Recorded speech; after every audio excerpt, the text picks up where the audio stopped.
Bonsoir à toutes et à tous, et ravi de vous retrouver comme tous les soirs en direct sur Média TV dans 60 minutes pour comprendre. Nous sommes déjà au numéro 56, nous sommes le mercredi 18 novembre. Vous le savez, tous les soirs de la semaine, nous essayons de décrypter pour vous ce qui fait l'actualité nationale et internationale. Cette émission, elle est faite pour vous, mais elle est faite par vous. N'hésitez pas à réagir sur les réseaux sociaux, page Facebook de Média TV et sur le compte Twitter de l'émission, sur le hashtag 60MPC. Les invités qui ont accepté d'être avec nous ce soir, Salima Bednani, vous êtes directrice de la Caisse de compensation. Merci d'avoir répondu à notre invitation. Hassan Agznaï, vous êtes président directeur général de Winxo Group, enseignement plus connu sous CMH, de distribution de carburant. Et Khalid Tletri, vous êtes rédacteur en chef du site d'information media24.com. Et enfin, Najib Akhsbi, vous êtes économiste et professeur à l'Institut agronomique et vétérinaire Hassan II. À partir du mois prochain, fini les communiqués du ministère des Affaires générales et de la gouvernance sur les prix plafonds des carburants à la pompe. Une libéralisation annoncée qui résulte de la réforme de la caisse de compensation initiée en 2013. Une réforme difficile qui, malgré le respect des échéances fixées, n'a pas atteint pour beaucoup ses objectifs de justice sociale. Le carburant n'est bien sûr pas le seul type de produit concerné. Comment fonctionne la caisse de compensation? Qui en profite? Quel impact de la réforme sur la vie quotidienne des Marocains? Caisse de compensation, une réforme difficile, c'est le titre de l'émission de ce soir. C'est le 25 février 1941 qu'a été publié le Dahir portant création de la Caisse de compensation, ce qui fait de cet organisme l'un des plus anciens établissements publics marocains. Avant cette date, 6 caisses de péréquation existaient. Elles subventionnaient le sucre, le fer, le carburant, les œufs, le bois et les légumes. L'objectif de la caisse de compensation est d'assurer la subvention par l'État des produits de base pour aider ainsi les couches les plus défavorisées et assurer des prix fixes des produits de grande consommation. Aujourd'hui, la caisse subventionne les produits pétroliers, le gaz butane, le sucre et les produits à destination des provinces sahariennes. Elle est placée sous la tutelle du chef du gouvernement et déléguée au ministre chargé des Affaires générales et de la gouvernance. Ces subventions ont bien évidemment un coût. Depuis 2008, leur volume a représenté 7% du PIB, soit 10 fois la moyenne mondiale établie à 0,7%. En 2013, la caisse a coûté 40 milliards de dirhams, soit plus que le budget d'investissement de l'État. Cette année, la CDC a enregistré une baisse de 50% comparée à 2012, en s'établissant à 23 milliards de dirhams. En plus du gouffre budgétaire qu'elle représente, la caisse de compensation est décriée par les organismes internationaux. Le FMI et la Banque mondiale critiquent régulièrement ces mécanismes de fonctionnement. Ils estiment que ces aides ne vont pas directement aux pauvres, mais bénéficient plutôt aux riches et aux entreprises.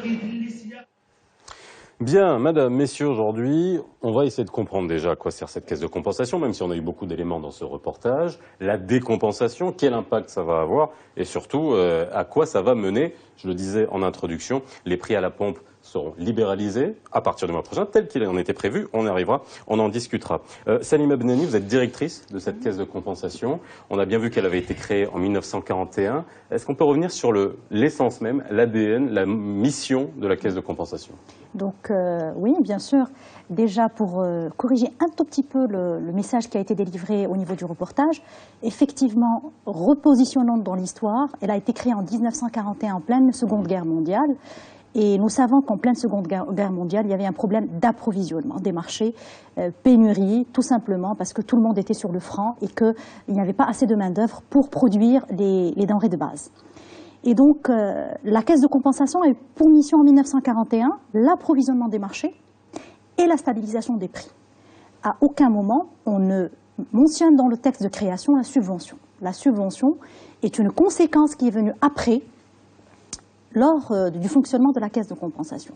Donc, 2 missions phares qu'il faut retenir, l'approvisionnement des marchés et la stabilisation des prix qui connaissaient des variations très importantes durant la Deuxième Guerre mondiale et qui, à partir de 1945, ont été plus ou moins stables. Il faut aussi savoir que la caisse de compensation, qu'on a décidé de fermer la caisse de compensation en 1949, mais que cela, dans les faits, n'a jamais été le cas. Alors, Najib Akhsbi, la caisse de compensation, est-ce qu'on a d'autres exemples à travers le monde? Parce qu'on voit bien que c'est décrié, ces mécanismes sont décriés. Le fait qu'il y ait même une caisse de compensation, en Tunisie, il existe une caisse générale de compensation. Est-ce que c'est un mécanisme qui est propre au Maroc et à certains pays? Vous savez, c'est un mécanisme d'aide à travers les prix. dans tous les pays où se pose à un moment ou à un autre une contradiction entre deux choses simples et claires. D'un côté, vous avez un besoin soit d'importer, soit de produire des biens de première nécessité. On n'est pas en train de parler de n'importe quel produit, on parle de produits de base. Vous avez d'un côté donc des prix qui s'élèvent, soit que c'est des prix à la production intérieure qui sont rémunérateurs, soit que ce sont des prix à l'importation qui sont relativement élevés. Ça, c'est l'amont de la filière. À l'autre bout, vous avez des consommateurs dont le pouvoir d'achat, donc l'état de pauvreté, ne permet pas tout simplement de payer ces produits à leur prix de marché. Quand vous avez donc cette équation dans tous les pays du tiers-monde, je vais expliquer que là, le principe même, le mécanisme de la compensation, c'est en fait un pays de... C'est une solution, c'est une régulation par les finances publiques, mais qui est propre aux pays pauvres. Dans les pays développés, on a les moyens de donner des aides directes aux revenus, d'assurer un revenu minimal à la population qui en a besoin.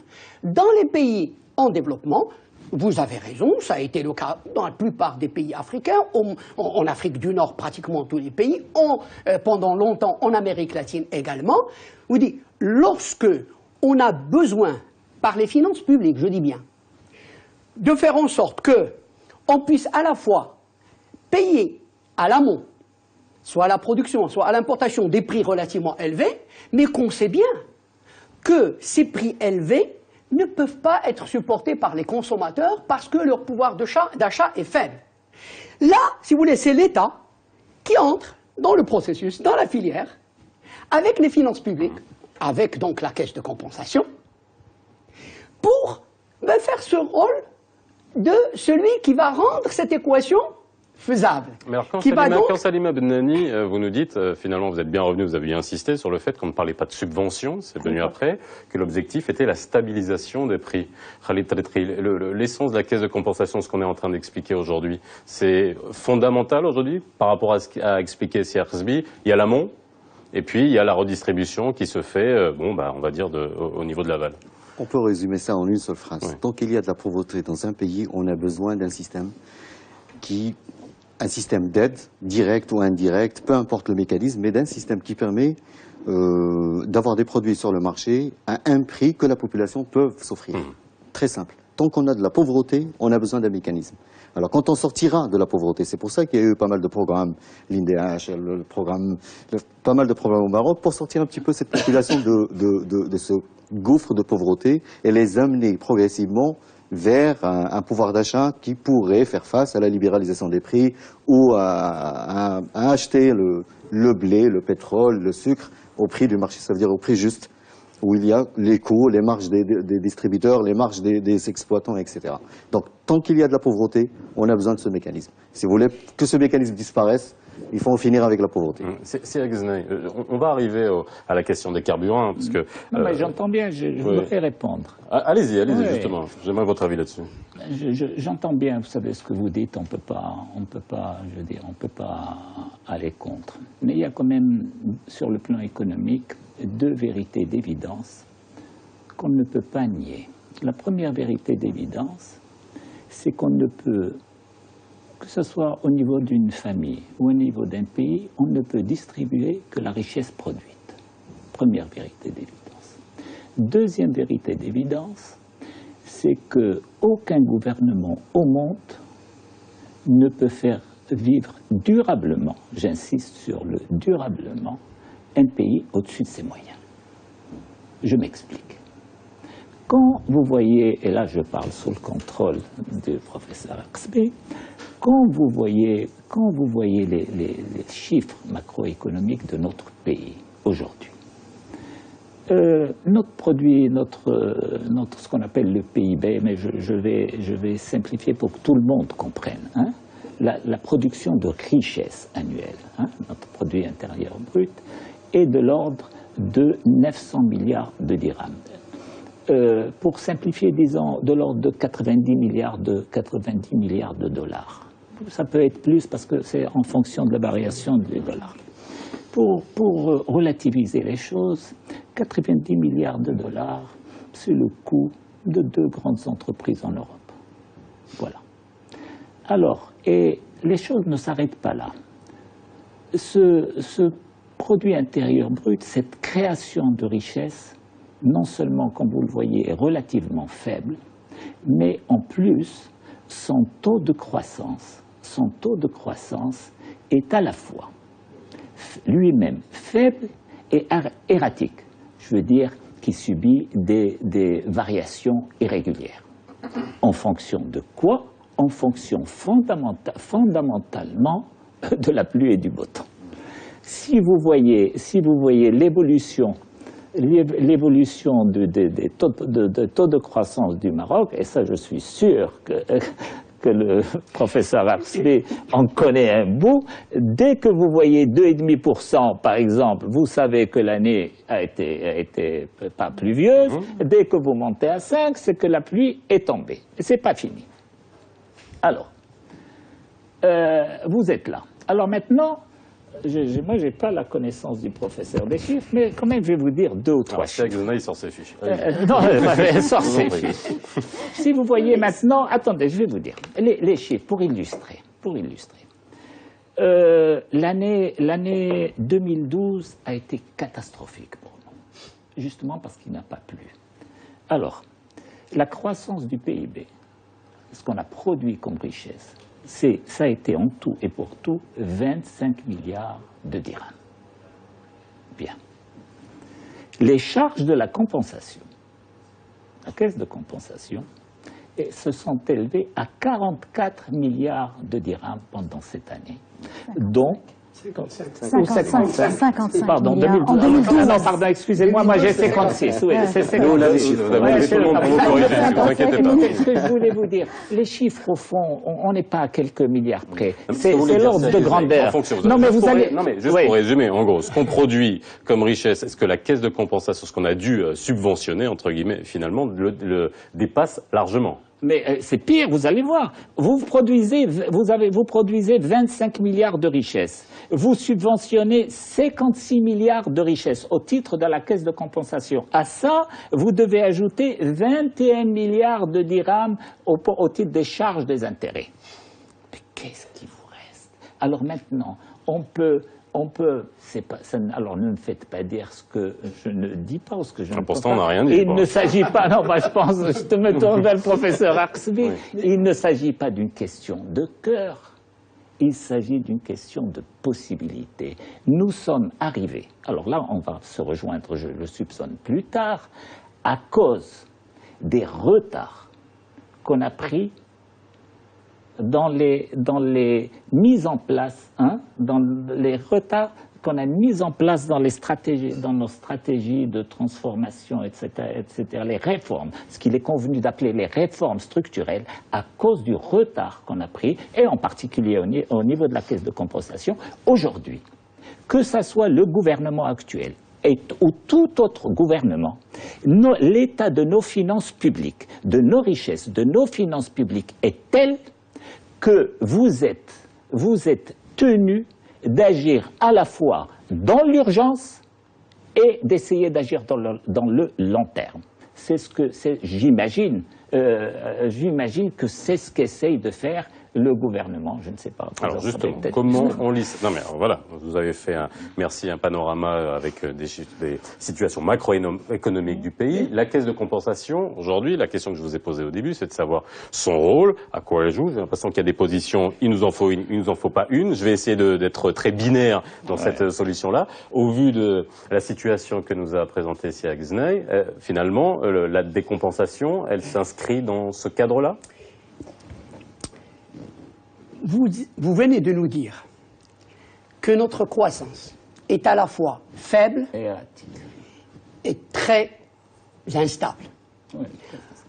Je dirais que ceci explique cela.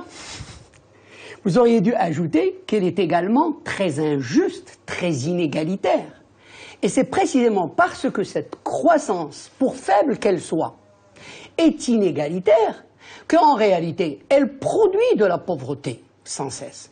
Et en produisant de la pauvreté, on redescend sur le terrain d'une... Alors, appelez-le comme vous voulez. Moi, je rejoins mon collègue à côté pour une raison très simple. C'est pour dire que, à partir du moment où l'objet ici n'est pas de discuter les raisons de l'appauvrissement des gens. Il y a des pauvres. Dans les pays riches, vous avez un état de droit qui prélève des impôts. Après tout, l'État prélève des impôts. Et il les redistribue sous forme de revenus directs. Vous êtes un citoyen. Moi, l'État, qui prélève des impôts, je vous garantis un revenu direct. Donc, je vous garantis un niveau de vie minimal. Dans les pays sous-développés, comme les nôtres, le mécanisme qu'on a adopté est un mécanisme qui est celui donc d'une aide, mais indirecte, c'est-à-dire à travers les prix d'un certain nombre de produits qu'on suppose consommés par les pauvres. On va subventionner le pain, le sucre, les produits pétroliers. Le problème de ce mécanisme, de ce système, c'est qu'il est lui aussi, je dirais, génétiquement injuste. Alors justement. Parce que la subvention qui est attachée au prix d'un produit ne demande pas à connaître la situation de celui qui achète ce produit. Que vous soyez riche ou pauvre, vous allez bénéficier de la subvention. Et donc je dirais, c'est le mal fondamental de ce système qui fait qu'effectivement, il peut, selon les conjonctures, être coûteux. Vous avez raison. Selon la conjoncture, il peut être extrêmement coûteux et donc donner l'impression, effectivement, à un pays de vivre au-dessus de ses moyens, mais il est surtout, et j'aimerais qu'on revienne sur ces deux aspects, un, inéquitable, deux, inefficace. Économiquement, il est inefficace. D'accord, je vois bien votre position et votre explication. Mais ce que va répondre la caisse de compensation, je sais ce qu'elle va vous répondre, Salima Benammi, allez-y. Non, je ne sais pas si vous savez ce que je vais répondre. Je suis Baudor. Je voudrais dire une chose très importante. On a toujours l'impression que le Maroc est un pays tout seul sur la planète Terre, au milieu de l'océan, isolé sur une île perdue. Ce n'est pas vrai. Aujourd'hui, les choix du Maroc, les choix qu'a fait le Maroc à un certain temps, de faire une subvention, ce que vous dites, ce que vous appelez assez indirect, ont été dictés également par des théories macroéconomiques de l'époque, qui sont des théories de Keynes, tout simplement. Donc le Maroc n'a pas fait le choix, abstraction faite d'un contexte économique mondial, etc., de subventionner directement certains produits de base. Qu'est-ce qui s'est passé à partir des années 80 ? À partir des années 80, il y a eu le libéralisme à outrance, les théories économiques de Milton Friedman. Allez, il faut que l'État se désengage, il faudrait plus assurer un minimum de salaire, il faudrait plus ceci, cela, et donc il faudrait libéraliser un ensemble de choses. Et c'est là que les États se sont rendus compte que ce système de subvention directe qui existait dans beaucoup de pays, qui n'était pas, disons, la spécificité du Maroc, le Maroc n'était pas le seul pays au monde qui a choisi ce type-là, ni parce qu'il était sous-développé, ni parce qu'il était en voie de développement. Et donc, on a commencé à revoir certaines subventions directes et à se diriger vers des subventions indirectes. Je dirais que tous ces choix-là ont été dictés par des théories macroéconomiques de l'époque et le Maroc a été conditionné et également a fait partie d'une mouvance économique mondiale et ce n'est pas un choix isolé, déconnecté de la réalité. Voilà ce que je voudrais préciser. Je ne partage pas l'idée que le Maroc ait fait un choix, un quelconque choix. Le libéralisme a été imposé au Maroc suite au plan d'ajustement structurel et tous les économistes marocains peuvent vous le confirmer. Et l'idée était simple. La Banque mondiale et le FMI ont obligé le Maroc de mettre en place des guichets autonomes pour collecter assez de ressources pour rembourser les dettes. Ces guichets autonomes sont les sociétés publiques qui ont été créées, l'ODEP, etc., etc., etc. Donc, on nous a obligés d'adopter un modèle qui était à la mode, comme a dit Madame, un peu partout, sous l'influence de l'école de Chicago, etc. Ça, c'est connu. Alors là, on revient à la subvention. Ce que nous disons sur la subvention n'est pas contraire à ce que dit Siad Ghznaï. Nous subventionnons plus que nous créons des richesses. Ce qu'il a dit est vrai. Mais le problème, c'est que tant que nous ne créons pas des richesses, nous sommes obligés de subventionner. C'est ça l'équation. Maintenant, est-ce qu'on a besoin de la subvention ? Oui, on a besoin de la subvention. Est-ce que le mécanisme que nous utilisons est bon ? Ça, c'est une autre question à laquelle il faut répondre. Moi, je pense que, je dirais, on a besoin d'un système d'aide Oui. de la population qui en a besoin. Mais alors justement, je formulerais cela de cette manière. Alors ça peut être un vœu pieux, mais bon, le gouvernement avait émis justement l'hypothèse ou carrément finalement des plans de manière à redistribuer directement après avoir décompensé. Est-ce qu'aujourd'hui, on va aller de terre à terre? Comment on le fait? Comment on le fait concrètement? On avait même parlé d'une subvention de 100 dirhams donnée directement. Oui. Non mais voilà, alors justement, est-ce qu'aujourd'hui il y a des mécanismes? Est-ce qu'on est en possibilité dans notre pays aujourd'hui, avec le niveau de bancarisation qu'on a, avec le niveau de connaissance, avec le niveau de l'informel, est-ce qu'on est capable d'activer des leviers comme ceci? Absolument, absolument. Enfin, précisément, je pense que c'est un point très important, quoique j'aurais souhaité qu'on revienne un petit peu effectivement aux années 80, à tout ce qui s'est passé, parce que ça explique la situation actuelle. Mais peu importe. Je veux pas. Vous voulez qu'on aille sur ce terrain, on y va. Non, mais attends, moi je vais juste vous expliquer sur quoi je vais aller et sur quoi on essaierait d'aller. On est allé là sur une des explications très macroéconomiques sur la genèse finalement de ce mécanisme. J'aimerais bien savoir que les téléspectateurs qui nous regardent, à quoi ça va amener dans la poche du citoyen demain, lorsque à la pompe, eh bien, les prix seront libéralisés et que tous ces produits seront décompensés. Exactement. Alors j'y vais directement. Je pense que depuis maintenant au moins une dizaine d'années en fait, la solution ou l'alternative qui consiste à effectivement changer le système actuel, ça veut dire en clair libéraliser les prix, soyons clairs. Mais avant de libéraliser les prix, assurer à la population qui en a besoin, je dis bien, on peut après discuter si vous voulez quelle est cette population, on peut en discuter. Il y a des réponses claires aujourd'hui. Il ne s'agit pas de dire c'est difficile, c'est compliqué. On a des réponses claires aujourd'hui. Au niveau de la population, déjà on commence par le RAMED. Aujourd'hui, la population qui reçoit le RAMED, elle est identifiée, elle est listée, il y a des cartes, c'est clair. On peut aller au niveau d'une partie de la classe moyenne, on peut facilement là. Ce que je veux dire avant d'arriver à ces détails, et ça me paraît le plus important, c'est que donc depuis une dizaine d'années, on est capable effectivement d'entrevoir, de mettre en œuvre une alternative qui consiste effectivement à changer un système d'aide à travers les prix par un système d'aide directe. Et ce gouvernement, lorsqu'il est arrivé, a proposé concrètement, officiellement, une solution de ce type. Le chef du gouvernement s'est adressé à la population à la télévision et a détaillé cela. Il en a même justement été jusqu'à proposer, à évoquer la possibilité que les gens ouvrent des comptes bancaires, etc. Donc, à mon avis, moi en tout cas, j'étais parmi ceux qui ont applaudi.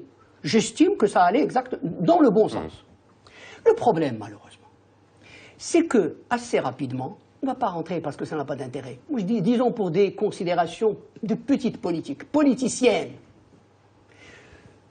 il est apparu au gouvernement que cette solution n'était plus praticable. Et donc, il y a renoncé.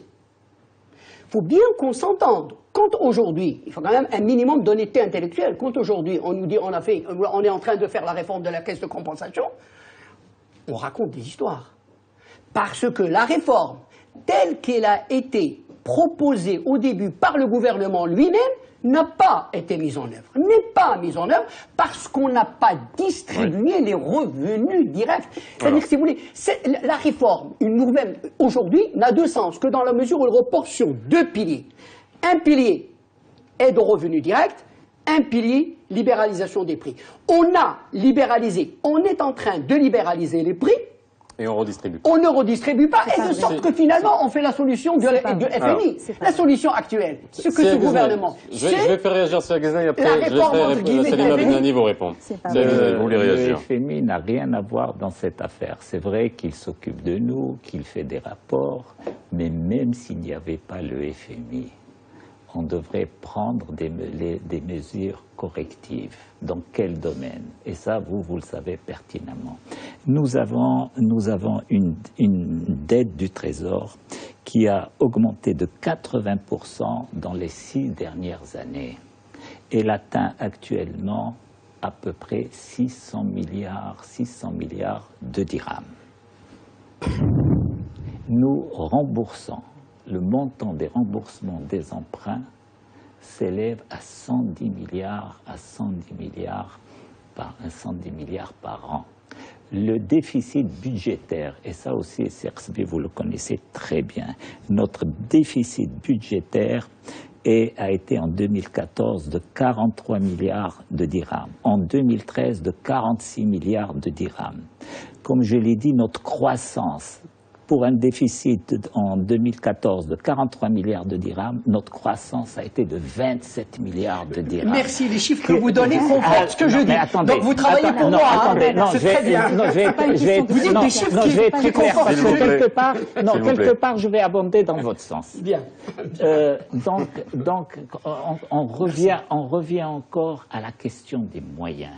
Le Premier ministre a peut-être fait un discours électoral à un moment donné, mais à un autre moment donné, il a dû se trouver avec un petit papier comme le mien. Et il voit les chiffres que je viens de vous évoquer. Un an de la suppression de la caisse de compensation me réjouit. Je vais vous dire pourquoi. Moi aussi. Vous aussi, vous aurez pris le boulot. Je vais vous dire pourquoi. Parce qu'elle va éclaircir les choses. Et on va donner, on va prendre. On ne peut pas. La caisse ne constituait pas un plus qu'on va économiser pour répartir. Et dire on n'avait pas les moyens. Tout ça c'est l'endettement. Alors vous voulez répartir des dettes. Mais pourquoi je dis c'est très important ce que vous dites et je suis d'accord avec vous sur l'essentiel. Il est important que le Maroc clairement réfléchissent et mettent en place un système de régulation sociale qui soit sérieux. C'est très important. Pourquoi? Parce qu'on ne peut pas s'engager aussi fortement tel que notre pays l'a fait, dans un système libéral, tout seul qui, par nature, il faut dire les choses telles qu'elles sont. C'est pour ça que je dis, on va finir par être d'accord. Un système ultralibéral ou libéral qui, par nature, dans les conditions actuelles des pays comme les nôtres, va apparaître antidémocratique et antisocial, et j'ajoute, pour ce qui me concerne, et qui l'est, dans la mesure, et qui le sera, dans la mesure où on ne met pas en place, parallèlement, ces systèmes de régulation sociale qui soient d'envergure. Alors l'INDH est un premier pas, le RAMED est un deuxième pas, mais la suppression de la caisse règle le problème à un système de régulation des élections. Moi j'ai l'impression qu'on est quand même en train d'occulter pas mal de... Dévoiler. Non, pas d'occulter ou d'oublier quand même qu'il y a... Vous avez réagi, je vous ai entendu dire, oui. c'est pas vrai. C'est pas vrai. Oui, dit, il y a un pilier fondamental qui n'a pas été respecté, à savoir la aujourd'hui, on est tous d'accord sur une chose. À partir du moment où on va s'acheminer vers un système libéral, il faudrait qu'on ait un système d'aide sociale directe. On est tous d'accord. Et le Maroc n'a pas inventé la roue, hein. C'est les systèmes qui ont été mis en place par tous les pays qui ont arrêté les subventions. Donc on n'est ni les premiers, ni les derniers, ni précurseurs, ni innovateurs, ni rien du tout. On est dans la mouvance aujourd'hui. Je disais toujours, le Maroc n'est pas un pays isolé sur la scène internationale. Par contre, aujourd'hui, ce qu'on est en train d'occulter, c'est que le Maroc est actuellement sur un système bicéphale. Qu'est-ce que ça veut dire bicéphale? C'est vrai que nous faisons de la subvention par les prix, mais c'est vrai également qu'il y a de l'aide directe. De l'aide directe sur certains ponts sociaux. Il y a le RAMED, il y a Tissir, l'éducation, il y a l'aide aux veuves, il y a toute la partie, disons, comment on appelle ça, les soins sociaux, les soins médicaux pour les étudiants. Donc aujourd'hui, tout ce qui a été économisé grâce à la décompensation ou grâce à l'indexation, ou Inch'Allah grâce à la libéralisation, va petit à petit vers les programmes sociaux. C'est vrai que nous n'avons pas un programme social uniforme, centralisé, avec une vision stratégique, c'est vrai. Mais on ne peut pas occulter aujourd'hui le fait que les programmes sociaux sont mis au fur et à mesure. Et que c'est grâce aux économies qui sont faites par le biais de la caisse de compensation. Donc ce n'est pas vrai de dire on n'a rien fait. Il n'y a pas d'aide directe, ce n'est pas vrai. C'est insignifiant, c'est tout ce Là. que je peux vous dire. Là, Sincèrement, c'est là. insignifiant. Alors, Là. justement, C'est insignifiant. j'ai un tweet qui est intéressant qui illustre Vous ça. avez des actions- S'il vous plaît, Serge. Oui. Il y a les téléspectateurs qui Que posent disent des le questions aussi. Et qui illustrent un peu ce que vous avez dit. Des organismes internationaux, entre autres le FMI, incitent le Maroc à se passer de cette caisse de compensation. Mais sommes-nous vraiment prêts à le faire? Voilà, on a beaucoup de tweets dans cet esprit-là. On fait une petite pause de 1 minute, on se retrouve juste après.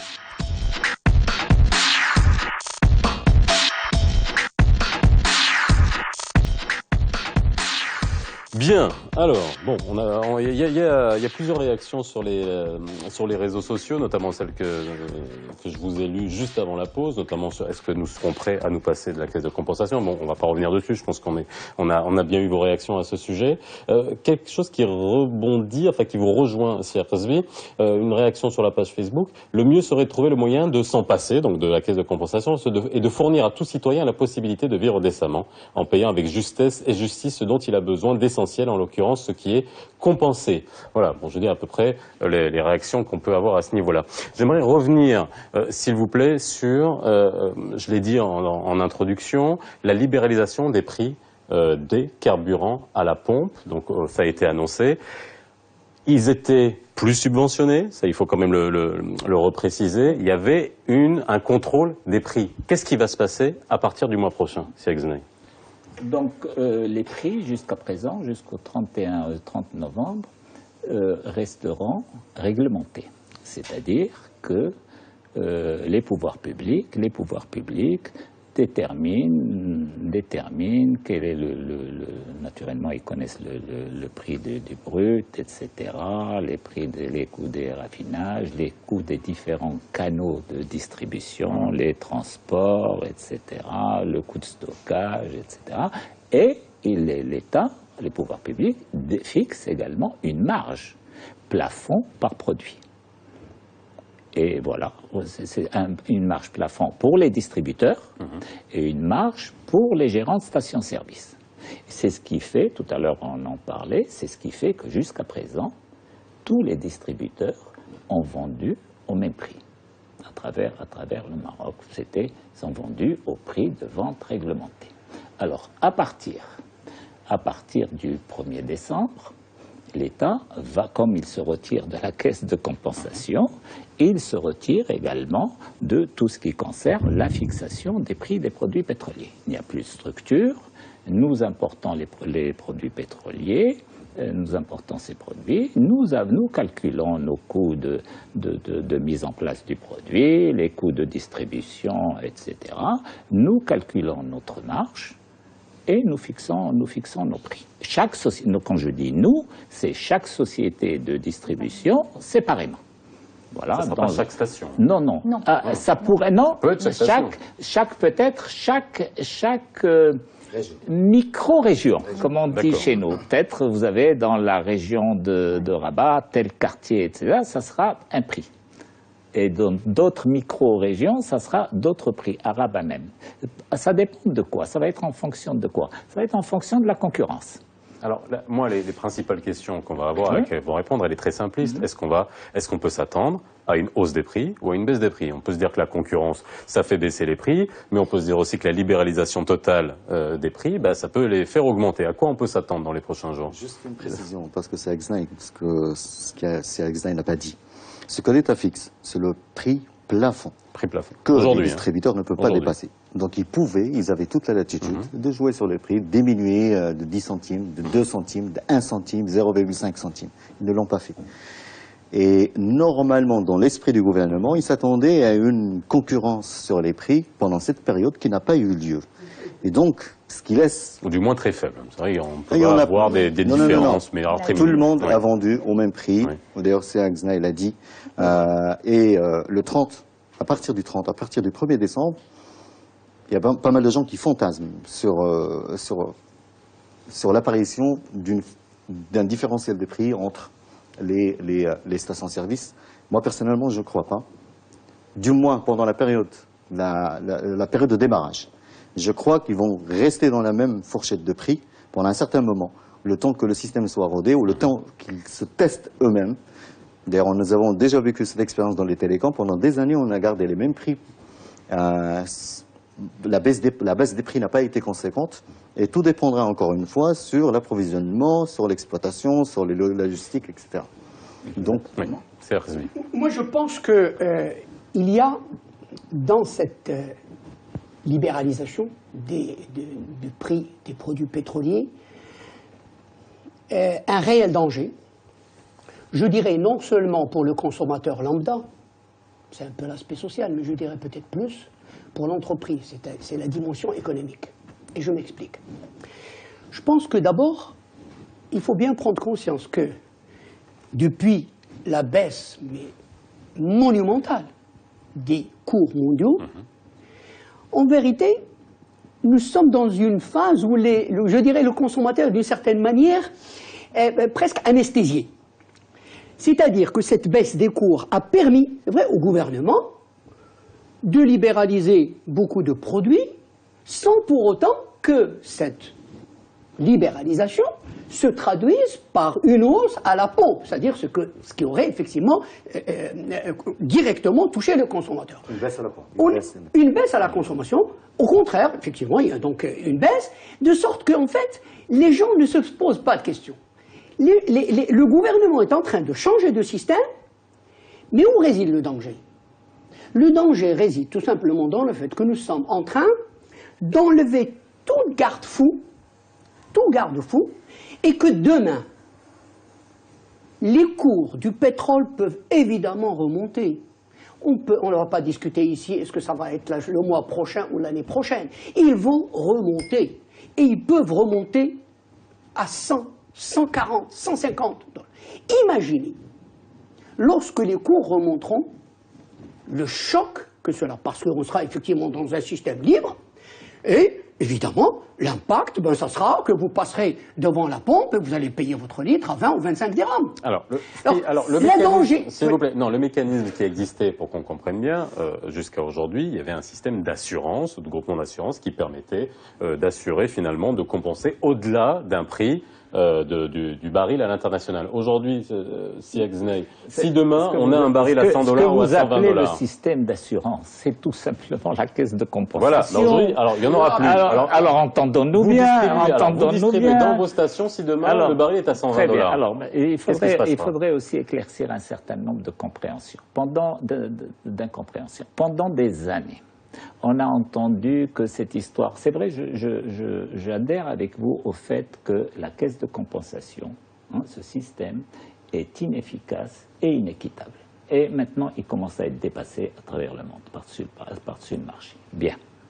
Mais, alors, maintenant, on revient maintenant à cette garantie, c'était les subventions. Quand le prix, si on n'avait pas supprimé la caisse de compensation, qu'est-ce qui serait arrivé? L'État aurait subventionné et vous seriez retrouvés avec ces mêmes chiffres. Sauf que l'État, encore une fois, n'a pas les moyens. On va aller jusqu'au bout parce qu'on ne va pas se cacher quand même les réalités. L'État n'a pas les moyens de faire ses cadeaux. Alors, maintenant, autre chose, qu'il aille mettre en place des systèmes de régulation sociale auxquels les gens... Je voudrais juste une réponse à votre question très claire. Alors, vous avez des stations-service, le baril est à 120 $. À combien, combien on va avoir le litre de gasoil? Nous répercutons le prix du marché international. Voilà, ça sera clair. Mais c'est ce qui se passe dans le monde Tous les entier. pays du monde. Il n'y a rien de nouveau. On est d'accord. Qui n'est pas comme n'importe quel pays. J'ai l'impression, c'est que vous êtes en train de nous relater un scénario Nostradamus en 2000. C'est-à-dire que là, on est vraiment dans le crash total. On arrive à 140 $. Là, c'est pas une réalité, c'est une éventualité. Là, c'est une éventualité, mais c'est une éventualité intellectuelle. Là, éventualité intellectuelle. Parfois, ça peut arriver Là, pas 150 $.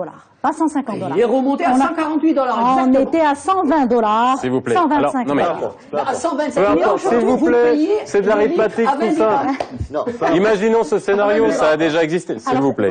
Quelle est la solution? Oui. Aujourd'hui, vous dites j'ai l'impression qu'on dit la chose et son contraire. Parce que qu'est-ce qu'on dit? Il faut mettre en place des filets sociaux et des programmes sociaux qui sont de nature, aujourd'hui, à pouvoir répercuter ou pouvoir un petit peu ne pas impacter le consommateur quand il a des augmentations de prix. Donc aujourd'hui, il est temps. Nous avons des marges de manœuvre, nous avons le temps et nous avons la latitude de réfléchir parce que Dieu merci, les cours à l'international sont bas. Et c'est maintenant qu'il faut réfléchir à mettre en place des filets sociaux. Avant la libéralisation. Non.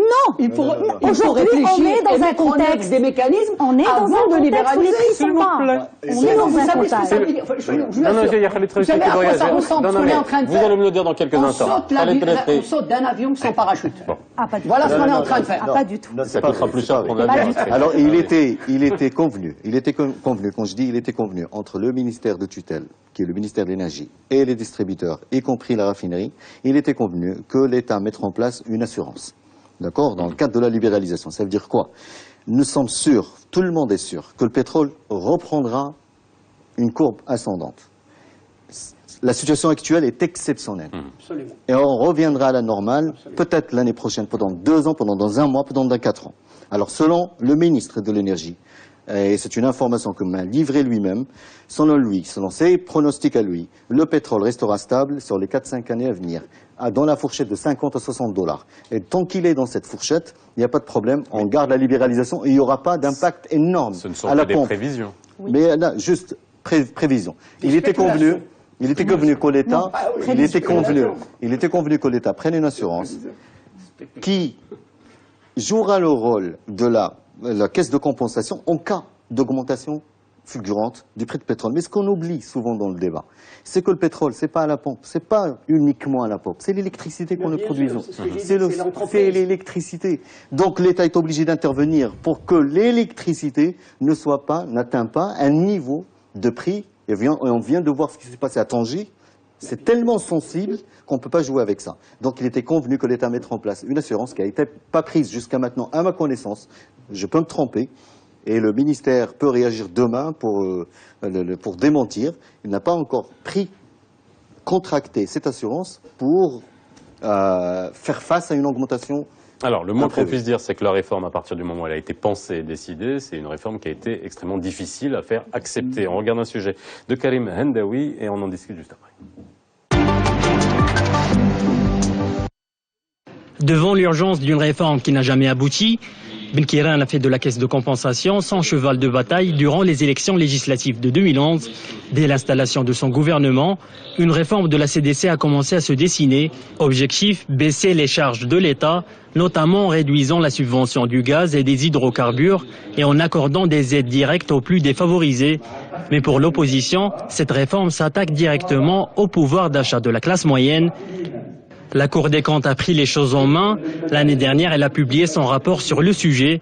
Pour Driss Jetto, la caisse de compensation profite peu aux pauvres et en même temps pèse lourdement sur le budget de l'État.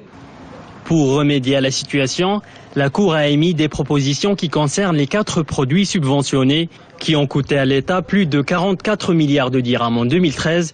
Des recommandations au goût de certains économistes qui estiment que la réforme du gouvernement Benkirane n'est pas à la hauteur des engagements de l'État, même si elle a permis d'économiser 9 milliards de dirhams en 2014. Le grand défi qui se pose aujourd'hui devant le gouvernement, baisser les charges de l'État tout en respectant la vocation de la caisse. Alors, c'est vrai que, bon, la réforme de la caisse de compensation est... Oui. Chiffre. Elle a permis d'économiser Allez-y. plus de 12 milliards de dirhams entre 2013 et 2014 parce que nous avons assisté à une baisse de 44 Ouais. à 28. Ouais, c'est ça. À 28. Je Donc, confirme. Alors, merci. bon, non mais justement, vous prenez, s'il vous plaît, vous prenez cette précision et je vous fais réagir à un tweet dans ce sens. C'est un tweet de Si Mohamed qui nous dit: le Maroc réforme-t-il la caisse de compensation pour le bien des citoyens ou pour satisfaire ses créanciers? On va dire comme ça parce qu'on a économisé, de l'argent. Bon, bah à quoi ça a servi finalement? Je corrige, on n'a pas économisé de l'argent. On n'a pas engagé. On n'a Oui. pas engagé de l'argent, c'est autre chose. Parce que les gens ont tendance à croire qu'on a gardé un petit peu dans l'épargne. réduit nos charges. On n'a pas engagé. On a n'a pas réduit nos engagé charges. des On a dépenses. baissé notre déficit. On a On a baissé baissé. On C'est n'a pas important. économisé. Là, on n'est pas arrivé à ce niveau, C'est une mais on a question de baissé. terminologie. C'est une question de On terminologie. a baissé. S'il vous plaît, laissez finir cette Alors, en réponse à la question, Oui. et, il est en train de faire les deux. Il doit répondre à la pression des créanciers. Parce que n'oublions pas que la réforme de la caisse de compensation a été la résultante de pression des instances internationales. Nous avons libéralisé, nous avons privatisé, nous avons vendu toutes les sociétés vendables jusqu'à maintenant. Il reste que l'OCP, peut-être 2 ou 3 sociétés dans le pipe. Qu'est-ce qu'il reste à faire? Il fallait trouver une autre solution pour que les chiffres que Sead Ghznaï a eu la gentillesse de nous rappeler, pour que le déficit baisse, pour que les subventions baissent. Il reste que la caisse de compensation, pour l'instant. Il fallait trouver une solution. Nous sommes partis aux pays de l'Amérique latine. Nous avons pris des modèles auprès des pays de l'Amérique latine. Nous avons pris surtout le modèle du Chili ou du Mexique, je ne me rappelle plus, qui repose sur la subvention directe. Le plan est prêt, pas pendant le gouvernement Benkiran, le plan était prêt depuis le gouvernement 2008. Voilà, il était déjà prêt, mais il bloquait pour des questions politiciennes, comme l'a dit Sead.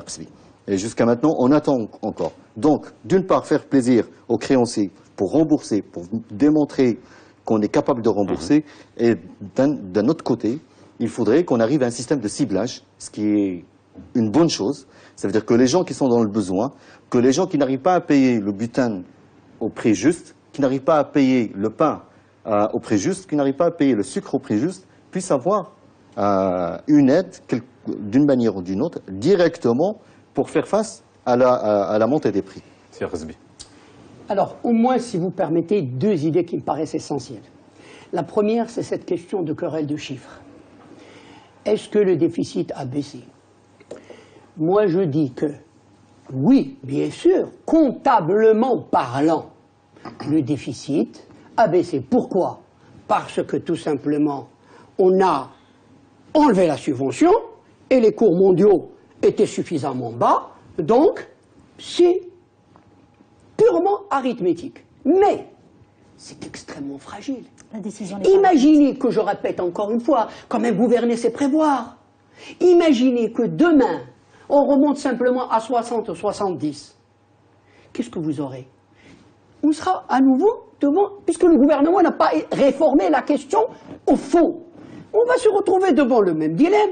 Que faire? L'un des deux. Ou bien répercuter la hausse sur le consommateur, et moi je dis, vous avez parlé tout à l'heure de l'électricité, il y a quand même, il faut penser aussi aux industries qui sont extrêmement utilisatrices de carburant, que fait-on de la compétitivité, la dite compétitivité des entreprises lorsqu'il s'agit maintenant du coût de l'énergie? Donc, ou on répercute sur le consommateur, ou alors on va revenir à la vieille recette de la caisse de compensation. L'État devra bien à nouveau subventionner et le déficit va repartir à la hausse. Donc, moi, ce qui m'inquiète, c'est que ce n'est pas cette baisse apparente des déficits n'est pas fondée sur une réforme fondamentale. Elle est tout à fait artificielle. Et on se plaît effectivement à se fixer là-dessus, alors que je répète, la situation peut parfaitement changer du tout au tout demain. La deuxième idée, si vous permettez, qui me paraît également très importante, nous sommes en train quand même de parler de la surface des choses.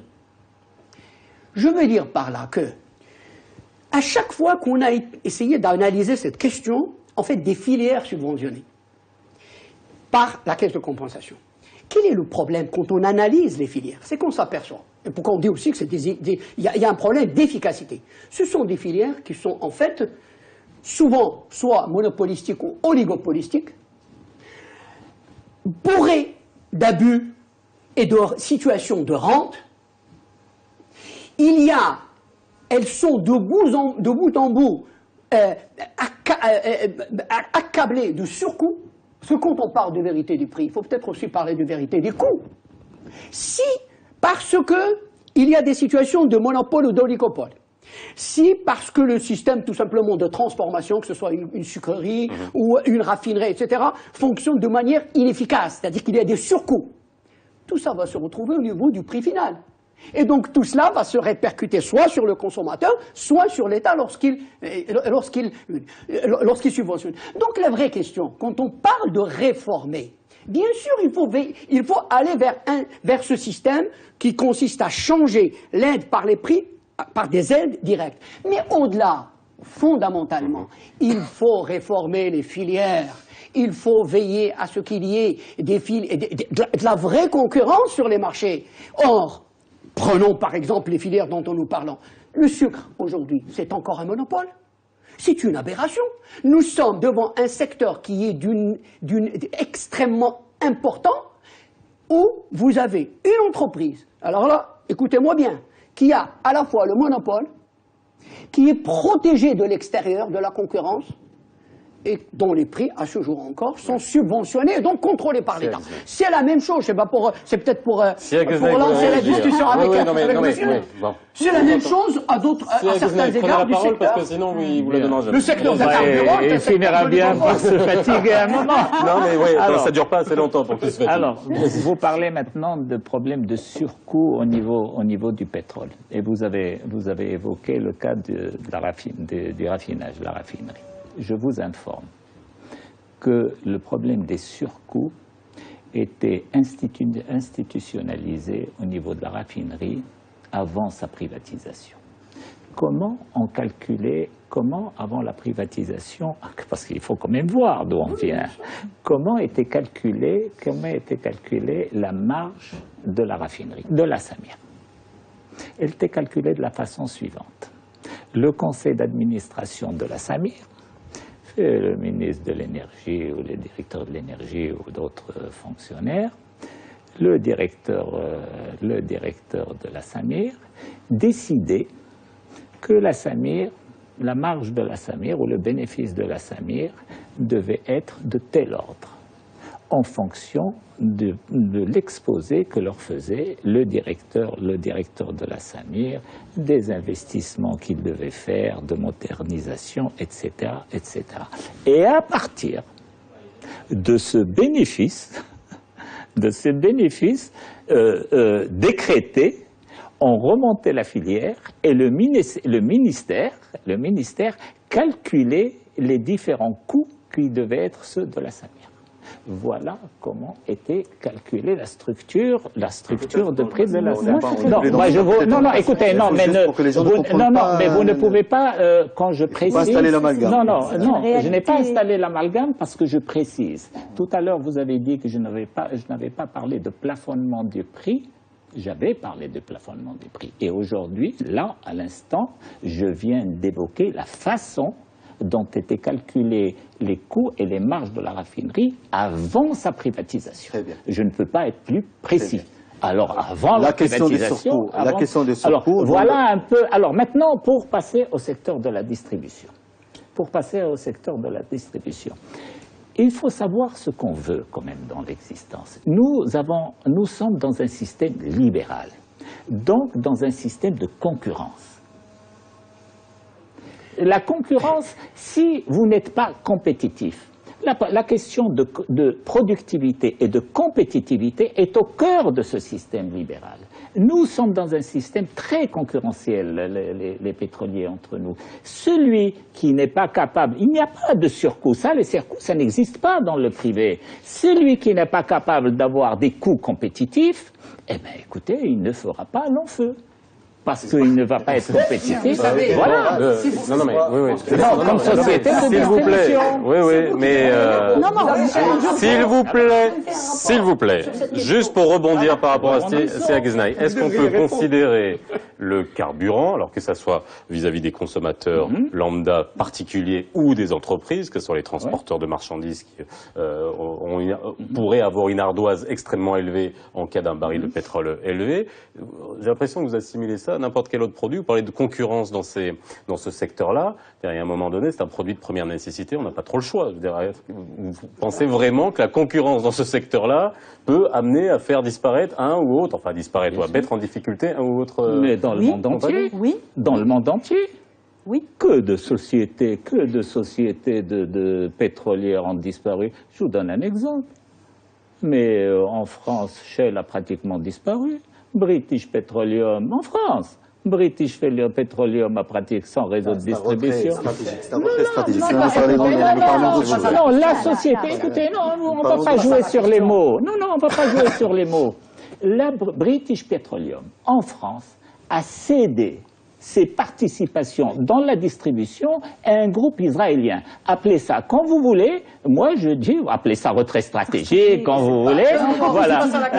Non, mais bien sûr, non, parce que vous, une concentration. Il y a une concentration. La concentration est contre la concurrence. Je vais vous dire, il n'y a pas de concurrence quand il y a concentration. Non, il faudrait que je dirais. Petite pause, hop, je passe à une autre station. Allez-y. Il faut dire les choses comme elles sont. Il faut dire les choses. On n'est pas en Europe, on n'est pas aux États-Unis. D'accord? Il y a de la compétition au Maroc. Mais je vais le dire en arabe parce que je le ressens. Il y a de la concurrence à l'touajn. Il n'y a pas de la concurrence sur le carburant parce que les prix sont les mêmes partout. J'ai jamais vu une station-service au Maroc afficher un prix inférieur à une autre. Voilà. Mais il y a concurrence sur les produits annexes. Le service bon, sur autour. Au Maroc, nous avons développé un modèle économique des stations-service un peu particulier qui est pertinent. Je ne dis pas le contraire, il est pertinent. C'est intégré. Et tout le monde sait, en théorie économique, que les marges d'exploitation des stations-service sont tellement minimes sur le carburant. Elles sont pratiquement très difficiles de rentabiliser à ces conditions. Et donc, ils développent des services annexes sur les stations-service. C'est pour ça qu'on insiste à des stations-châteaux où il y a une multitude de services.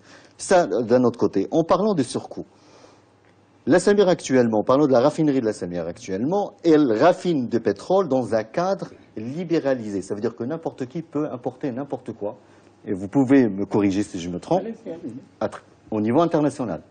Comme votre société, par exemple, peut importer du raffiné directement. Mais elle l'importe. Oui. Très bien. Nous importons. Donc comment comment ce peut...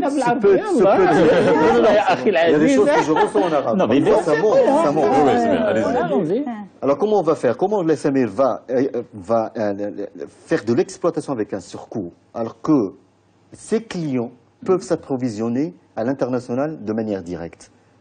C'est de l'inconscience. J'ai pas compris. C'est de l'inconscience. On dit la chose de son contraire. Non, on dit la chose. Il ne reste pas beaucoup de temps. Je vous donne la parole très rapidement. Après, j'aimerais pas donner la parole à Salim Ben. Moi, je m'attendais franchement à ce que ce soit vous, madame, qui parliez de ce rapport extrêmement intéressant que vous avez sorti il y a 2 ans sur notamment le secteur des carburants, et où vous avez, il y a eu, il faut souligner le rapport de la Cour des comptes, il y a eu le rapport du Conseil de la concurrence, où vous avez parlé d'un secteur où il y a des phénomènes, effectivement, de concentration, d'entente, d'abus. Les distributeurs achètent sur la base, c'est vous qui parlez, c'est pas moi. Vous avez, sur la base du prix, que vous puissiez répondre, s'il vous plaît. Sur la base de prix qui sont surfacturés. Vous avez expliqué vous-même comment vous, en tant que caisse, vous n'avez pas les moyens de contrôler simplement ce que vous déclarent les carburants. S'il vous plaît. S'il vous plaît. Salim Ben, vous répondez parce qu'il nous reste vraiment pas beaucoup de temps. Vous n'avez pas les moyens de contrôler. Je suis désolée, avec tout le respect c'est vous qui l'avez s'il vous plaît. J'ai l'impression que vous dites des demi-vérités. C'est vous qui l'avez. J'ai dit aujourd'hui, j'ai fait un diagnostic des problèmes de la subvention. Quand le système était subventionné, il y avait des problèmes, c'est vrai. Nous, on est en train de discuter de libéralisation. On n'est pas en train de revenir en arrière et de dire oui, le système était subventionné, oui, il y avait des problématiques au niveau du schéma de subvention, oui, on aurait pu faire mieux, oui, il fallait revoir les structures de prix, oui. Si on était resté sur les subventions, je partagerai complètement votre avis, si Arxbi, en disant... Qu'est-ce qui va changer là-dessus, maintenant? Aujourd'hui, c'est leur structure. Est-ce que vous pouvez les contrôler? Pas moi. C'est Arxbi. C'est Arxbi. Vous oubliez. Régulation. C'est pas vous. La régulation. C'est pas nous. C'est vous savez, s'il vous plaît, ce que je vais... La régulation. S'il vous plaît. Qui va faire la régulation demain? J'ai aucune subvention en temps. 30 secondes, dernier mot.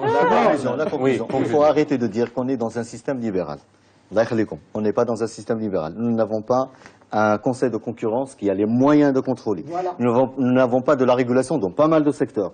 Et donc nous manquons d'outils qui font qu'un système libéral est libéral. Nous sommes dans un système mercenaire où il y a un peu de tout. De l'interventionnisme, du dirigisme et un peu de libéralisme. Donc il faut arrêter de dire qu'on est dans un système libéral. Bien. Et c'est un modèle que vous permettez... C'est un modèle particulier, je suis désolé, Siak Zenay. Merci d'avoir été avec nous, en tout cas, pour essayer de mieux comprendre ce phénomène de décompensation. Excellente soirée sur Média TV, la rediffusion à 22h40. On se retrouve demain.